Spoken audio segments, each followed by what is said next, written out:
भारत के संविधान के प्रति सच्ची श्रद्धा और निष्ठा रखूंगा। मैं भारत की प्रभुता और अखंड रखूंगा तथा मैं त्रिपुरा प्रदेश के कैबिनेट मंत्री के तौर पर अपने कर्तव्यों का निर्वहन ईमानदारी पूर्वक बिना किसी भय या पक्षपात के तथा संविधान एवं विधि के अनुसार करूंगा।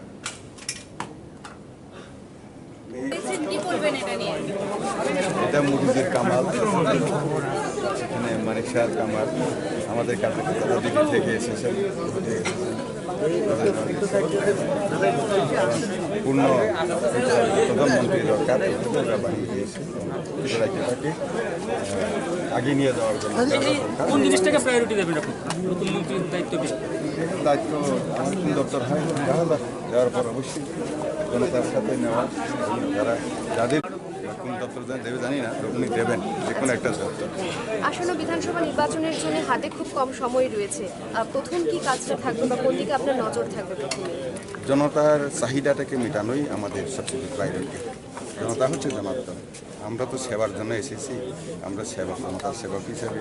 যেন মোদিজি বলছেন আমি প্রধানমন্ত্রী নই, প্রধান সেবক, আমিও ত্রিপুরা রাজ্যের প্রধান সেবক হিসেবে কাজ করতেছি। ত্রিপুরা রাজ্যে যারা জনগণ রয়েছে তাদের উদ্দেশ্যে কি বার্তা থাকবে আজকে? তাদের উদ্দেশ্যে আমাদেরকে সহযোগিতা করার জন্য মোদিজির চিন্তাধারা, বিপ্লব দেবের চিন্তাধারা এবং ডক্টর মানিক স্যারের চিন্তাধারা, অমিত ভাই স্যারজি, দীনদয়াল উপাধ্যায় এবং ডক্টর শ্যামাপ্রসাদ মুখার্জি, অটল বিহারী বাজপেয়ীজি, ওনাদের যে পথে ওনারা অন্তিম ব্যক্তিকে উঠিয়ে নিয়ে আসার জন্য ওদের যে প্রয়াস, ওইটাকে আমরা এগিয়ে নিয়ে। স্যার, সরকার কতটুকু কাজ করেছে? এক বছর তো আছে আপনাদের কাছে, কোন কোন ত্রুটিগুলি রয়েছে বা সব কাজ হয়ে গিয়েছে? না, মোটামুটি আমাদের যে এজেন্ডা আছে বা আমাদের যে ইশতেহারটা ছিল, এটা তো অলমোস্ট অনেকেই হয়ে গেছে, কিছু বাকি রয়ে গেছে, এটা হয়ে যাবে। নতুন মন্ত্রী পদে আজ শপথ নিয়েছেন, প্রাথমিক প্রতিক্রিয়া কেমন লাগছে স্যার? কেমন লাগছে স্যার? কেমন লাগছে স্যার? ভালোই লাগছে, ভালোই লাগছে। কি পরিকল্পনা রয়েছে স্যার? পরিকল্পনা, সরকার যা পরিকল্পনা হাতে নিয়েছে সেটা সরকার কেমন কাজ করেছে 4 বছরে? ভালোই কাজ করছে। আর কি কাজ করে? রাজ্যবাসীর উদ্দেশ্যে কি বলবে? হ্যাঁ, এখন নিতে যাবে সেক্রেটারি। হ্যাঁ, স্যার, রাজ্যবাসীর উদ্দেশ্যে কি বলবে? রাজ্যবাসীর উদ্দেশ্যে উন্নয়নের কাজ করা, এটাই আমাদের লক্ষ্য। স্যার, 10 মাস রয়েছে হাতে, কিভাবে কাজ করবে?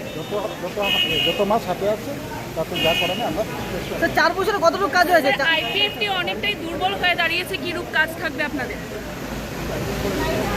স্যার, মেবারকুমা জামাতিয়া তো সরিয়ে দেওয়া হলো, সে বিষয়টা কিভাবে দেখছেন?